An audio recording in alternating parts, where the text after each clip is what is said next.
Deadline day is what we are all about. And you've already put up a story of players like Ericsson joining a team which goes on to Brentford. Del Ali has moved on to Everton. Ndombele to Lyon in France in there. And very many other stories are really coming through in here onto the Rokani Media Football. Welcome to our channel. How are you guys? And where are you watching us from? This is our channel. And this is what we do here onto the Rokani Media Football, because we are really going to have a long day in there, as I told you. Remember, those last moments are really going to be crucial and critical in here as we sum up the January winter transfer in there. But like right now at Arsenal, it looks like it's not good news, and it's not going to be good news to all Arsenal fans all over the world, because two deals seemingly to be happening have failed to happen. Can you imagine? Arsenal bid for Alexander Isak has been rejected by a team which goes by names of Real Sociedad, meaning that they are standing on their ground. Aubameyang to Barcelona has collapsed. We even saw Aubameyang's photos in Barcelona, and Fabrizio Romano came out and said that it's just a matter of time. It's all about Arsenal agreeing a deal with it's all about Arsenal agreeing how the payment terms are really going to be between a team which goes by names of Arsenal and Barcelona on a player who goes by names of Aubameyang in there for you. But right now, talks between Arsenal and Barcelona over Aubameyang loan move break down. The Athletic understands the proposed loan deal has collapsed due to disagreement over salary in there. It has been reported by David Austin in there for you that this has 100% collapsed in there, and we now know that this deal might not happen. And it said that a player who goes by names of Pierre-Emerick Aubameyang is on plane back to London. But this really shows you that Arsenal didn't approach this transfer window very well, because Arsenal have let out two players go on a permanent deal. That is Callum Chambers and Kolasinac. The only person I know who went to a team I know is Callum Chambers, who went to Aston Villa in a shocking move that no one really expected to see that happen. So Arsenal coming in through and expecting lots of things to happen the deadline day is really going to cost them, because if you are supposed to move on Aubameyang, you are supposed to do it like a week back, because you know he's on a huge salary and Aubameyang is enjoying this, because for him he's not bothered whether he's playing or not. If at all Aubameyang's team was in the World Cup, he would have gotten bothered and said, all right, I might be dropped by my national team if I don't play for these months, but he's okay. It's like the Ozil situation that was at Arsenal. It has repeated itself again. And that brings us to a level of asking ourselves, why does Arsenal really get it hard on taking off players like Mesut Ozil on huge salaries and Aubameyang? Because time reaches an extent when you should be ruthless. And this time round, Arteta was ruthless on Aubameyang and said, please get out of my team. And now the board is not doing the needful in there. Now, what are they really going to explain to Arteta? Because Arteta did his job. He told them, get off Aubameyang, get him a place where to be. If I told you are selling him, sell him, because he's no longer in my plans. And the board, till now, close to 6, 7 hours, 8 left for the deadline day in here, and they've done nothing for the manager. So that is like not acting to what the manager wants, because when you look at where Arsenal is, it's really in a very trying season. This is one of the moments where Arsenal has reached January when they're really eyeing the top 4. Their top 4 ambitions are really high, and what is going to boost them is getting in a centre forward, and a centre forward who is really going to come in and hit the ground running in there. And Aubameyang is delaying all types of transfers that would have come in here, because if you get a team that's really going to pay all Aubameyang salaries, you are saving the amount of money you are really going to add on to the player you bring in. Because let me give you an example. If Arsenal brings in a striker and they give him like £200,000 a week, that means they would have saved close to 15 million pounds. Sorry, 150,000 pounds you get a week, and every month that is close to 600,000 pounds. And when you multiply by the remaining 5 months of the season, that is close to £3 million in there. So that means they can add that money onto the other money they can bring in a striker, and I really feel like this is really laying Arsenal back because they're really looking at their books to balance them, because at the end of it all, this is business. If you bring in a player who is really world-class or promising or top-class striker, trust me, he will call in for a very big and huge salary, and if at all you don't give it to him, then he won't be coming, because Arsenal is not in the Champions League. It's not this flower that still attracts bees for pollination. It's no longer what Arsenal needs to do. They just have to break the bank and bring in a player. But there is no way you're going to break in a player. There is no way you're going to bring in a player. Breaking the bank, after breaking the bank, you get in a player who can't even get you what you really want. So I really feel like it's really hard news for Arsenal in there that Aubameyang to Barcelona has collapsed. I will feel like Aubameyang to Barcelona would have been a very good one, because Aubameyang was really going to play in a team that very many people admire to play for. That's it. I can really assure you here that very many people want to play for this team, which goes by the name of Barcelona in there. It's one of those teams that has been here for a very long time, and we've seen very many great players play for a team which goes by the name of Barcelona, and I really feel like many people would like to come in and play for a team which goes by the name of Barcelona in here, and we wait and see what is next in there. But I know talks are still ongoing, and we wait and see how they are really going to come in and end. But all in all I want to let you know is that Aubameyang is on plane coming back to what we call London. You get? What does that mean? It means that Arsenal really still have a lot of work to do. Because to me, I would feel like if Arsenal are to compete for the top 4 positions of the Premier League, they have to bring in a central midfielder and a centre forward. But most importantly, who is needed most at Arsenal? It's the centre forward. And if all fails, that means they're really going to get Aubameyang back into the team. Something that I don't feel like Arteta would love. But when you look at the alarms going on social media, they are all crying for Arteta to bring back Aubameyang, because things are not going as planned. You get? I saw one of the Arsenal legends who goes by the names of Roy Pala telling Arteta that please, you should forgive this young man and do the needful and let him come back and join, because it looks like Arsenal are not really going to come in and make that marquee signing that they expected. But I know a man of Arteta and a man who keeps his word, there is no way this lad is coming back. He's not joining Arsenal. He's not rejoining Arsenal. He'll train alone until when his deal is done at Arsenal. Maybe in the summer he'll find himself a way to go in there. But Arteta won't allow him back into his team. I assure you this. Aubameyang won't come back to a team of Arteta. No way. No way. He's not coming in there. Now, leaving that alone, we go to the biggest story that most Arsenal fans are really looking at.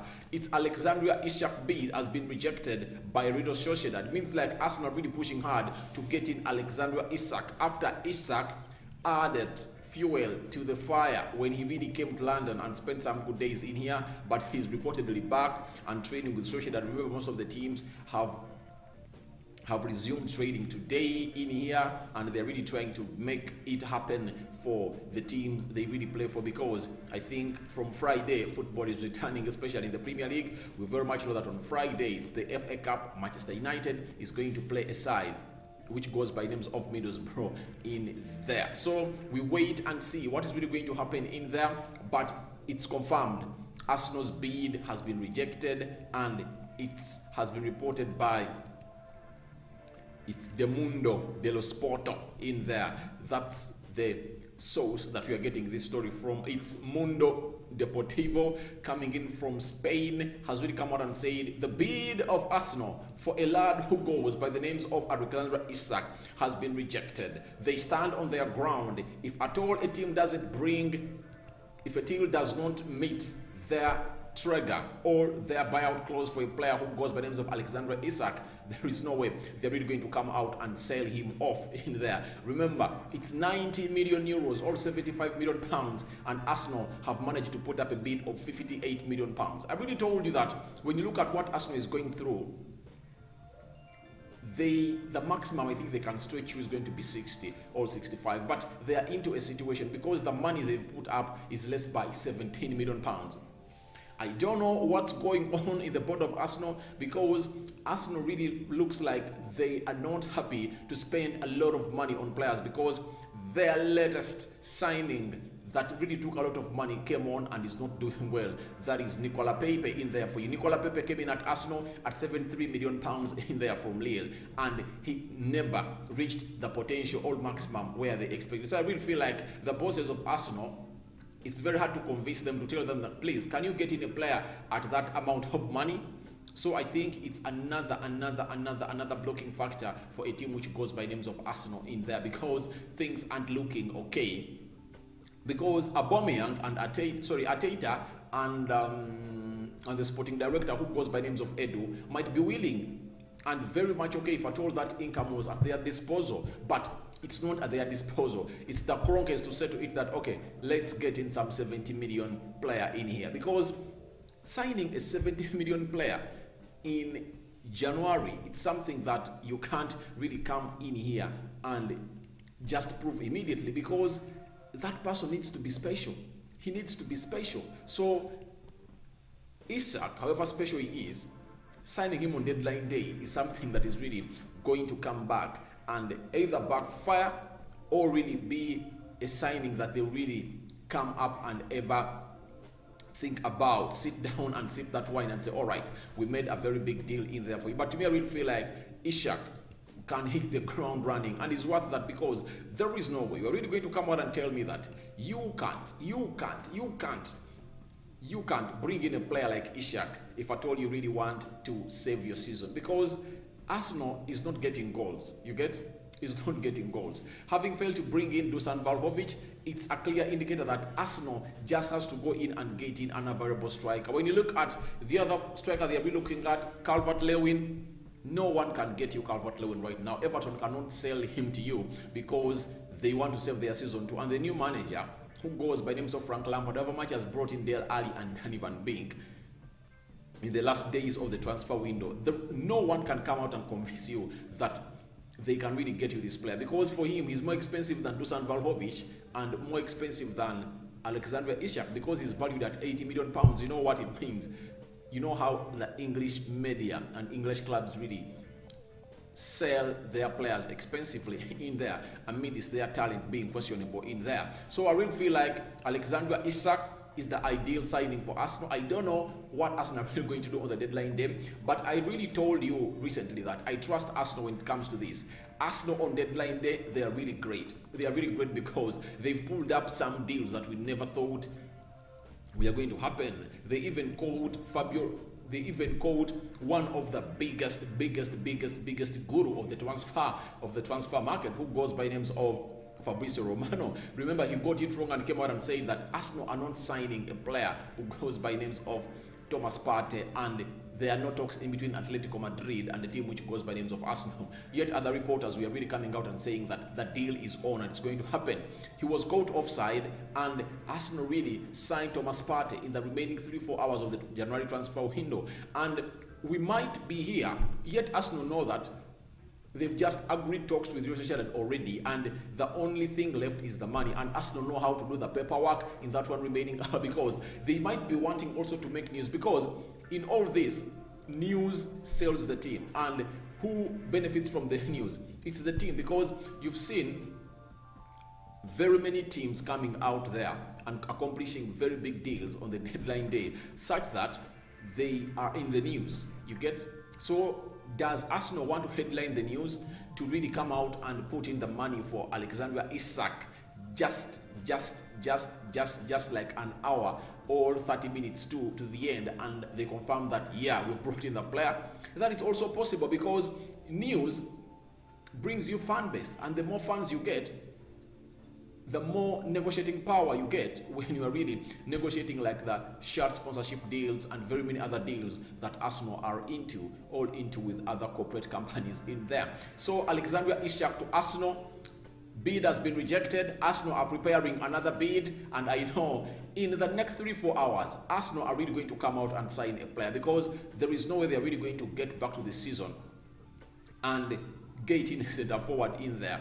And I don't feel like Arteta is in good mood to really bring back Pierre-Emerick Aubameyang, because it's not going to come up and really do well for a team which goes by names of Arsenal in there, because it won't set a very good example precedent in the camp of Arsenal in there for you. So to me, I will feel like lots of things are still going to go on, just some good hours left, because in the UK it's around 4 p.m. in the UK, and you know we are running on the UK time, so that means all those deals are supposed to be done by midnight. So how many hours left? We have some good hours left, and I know Arsenal can really push something to happen in there as other teams are trying. Spurs are really doing it for fun. They're really signing in players as we speak right about now. I've seen an update of Fabrizio Romano that Tottenham Hotspur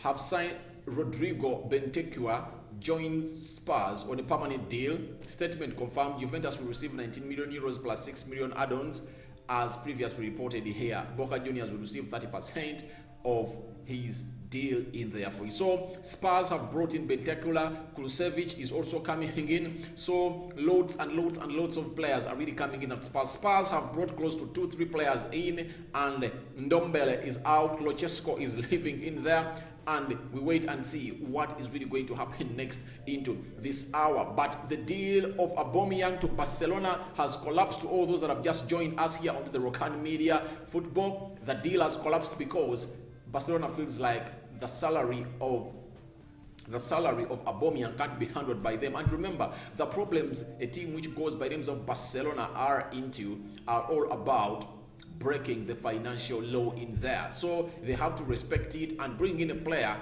like Aubameyang. That means they have to first let out a player who goes by the names of Ousmane Dembele. And Ousmane Dembele's deal out of Barcelona has collapsed too, because they are in talks with a team which goes by the names of PSG to do a swap. Give me Mauro Icardi, I give you a player who goes by names of Ousmane Dembele. And this collapsed.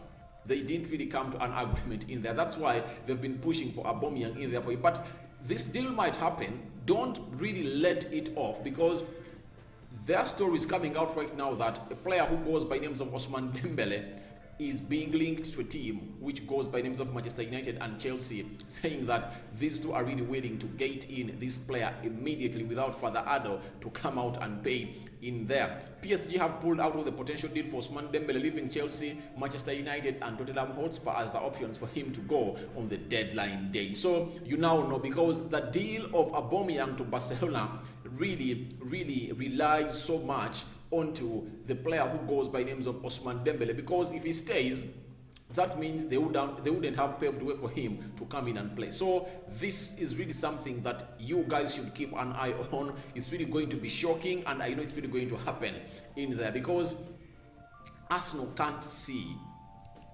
themselves with Aubameyang this season. You get? So I will feel like they want to get him off, and their getting Aubameyang off will also pave way to bring in another center forward in there, because they're left with only 2 center forwards, and they feel like there is one they should bring in who goes by names of Alexander Isak. And Arsenal are still pushing for this move to happen, because as it stands, things are not as well for a team which goes by names of Arsenal, because they don't have that person. When we call of a poacher, we call of a clinical striker, we talk of a number 9, we talk of a person who is clinical to put the ball at the back of the net. Things aren't really into their favor. Arsenal are down into the scoring rate, because the previous 5 games they've played, they've only scored in one game, and the last 4 they've not even scored a goal. So that shows you that Arsenal really needs a player like Alexander Isak, but they're still pushing this to happen. Just a notifier that they've put in £58 million, a bid that has been rejected by Real Sociedad on Alexander Isak. It shows you that Arsenal are really working on this deal, and it's going to happen in there. I know Arsenal are really going to pull it off. They are going to pull it off. They are really going to pull it off, and I know they have other options onto their list, because it is really urgent, and Arsenal are the kings of accomplishing big deals on the deadline day. I trust them on that. Edu knows what to do. They know how to complete the paperwork. They're not like Manchester United. So I really feel like Arsenal really want a person like Isak, and they're really going to force this move through in there. The other player that might leave Arsenal on the deadline day, it's Nicola Pepe. Nicola Pepe, they're planning a loan move for him in there. And I will ask myself, does this hold water anymore? If Atola Wateta, I think I cannot let out Nicola Pepe because he's one of the good players that Arsenal have, though he has fallen down to the picking order and he has not come out and complained about playing time. He has not come out and complained. Remember, their team was knocked out of AFCON and is returned in Dubai, where Arsenal are training in there, and they expected to return back at, is it Conley, to do trade there very well as they prepare for their Premier League game that they're really going to play next in here in the Premier League. Smash the like button, comment and share. I don't know what your thoughts are on a player who goes by names of Aubameyang to Barcelona deal collapsing. What has made it collapse? Payments of salary has made it collapse. Alexandria Isak to Arsenal bid has been rejected. And just know, Arsenal are preparing another bid for a player who goes by names of Alexandra Isak. So smash the like button, comment and share. And if at all you're watching us for the very first time, endeavor to subscribe to our channel so as not to miss out on stories that we do upload in here on a daily. This is the Rokani Media Football. Remember, that story of Aubameyang's deal to Barcelona collapsing has been reported to us by David Austin of The Athletic, one of the most authentic when it comes to transfers in there.